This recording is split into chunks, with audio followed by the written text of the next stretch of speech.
ಈ ಪ್ರಪಂಚದಲ್ಲಿರೋ ಬಂಗಾರನೆಲ್ಲ ನಿನಗೆ ತಂದು ಕೊಡ್ತೀನಮ್ಮ. ಚಿಕ್ಕವರಲ್ಲಿದ್ದಲ್ಲ ಯಾವ ಆಸೆಗಳು ಇರಲಿಲ್ಲ. ಆದರೆ ಹೋಗ್ತಾ ನನ್ನ ಹತ್ರ ಒಂದು ಮಾತು ತಗೊಂಡು ಹೋದ್ಲು. ಕೊಟ್ಟ ಮಾತಿಗೆ ನಾನು ಸ್ವಾರ್ಥಿನೂ ಆಗ್ತೀನಿ, ಹೇಡಿನೂ ಆಗ್ತೀನಿ, ಕೊಲೆಗಾರನೂ ಆಗ್ತೀನಿ, ಕ್ರಿಮಿನಲ್ಲೂ ಆಗ್ತೀನಿ, ವಿಲ್ಲನ್ನೂ ಆಗ್ತೀನಿ. ಕೊಟ್ಟ ಮಾತಿಗಿದು ಸಾಕಾಗುತ್ತೋ ಇಲ್ವೋ ನನಗೆ ಗೊತ್ತಿಲ್ಲ. ಅವಳ ಆಸೆನೇ ನನ್ನ ಆಟ.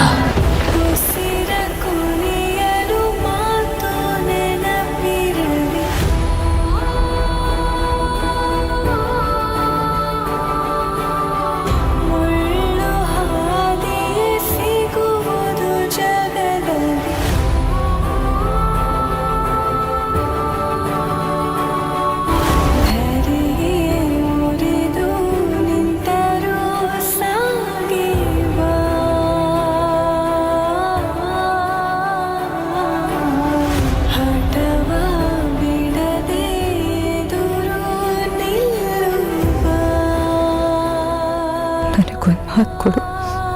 ನಿನಗೆ ಬದುಕ್ತೀವೋ ನನಗೆ ಗೊತ್ತಿಲ್ಲ, ಆದರೆ ಸಾಯುವಾಗ ಅತಿ ಪ್ರಬಲನಾಗಿ ದೊಡ್ಡ ಶ್ರೀಮಂತನಾಗಿ ಸಾಯಬೇಕು.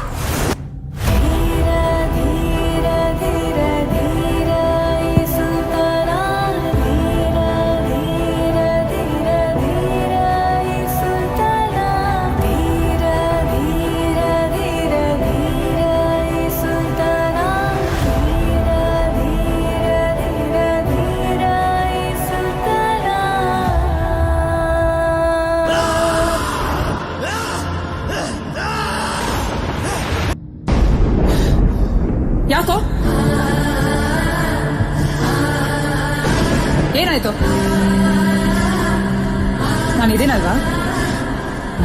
ಹೆದರ್ಕೋಬೇಡ.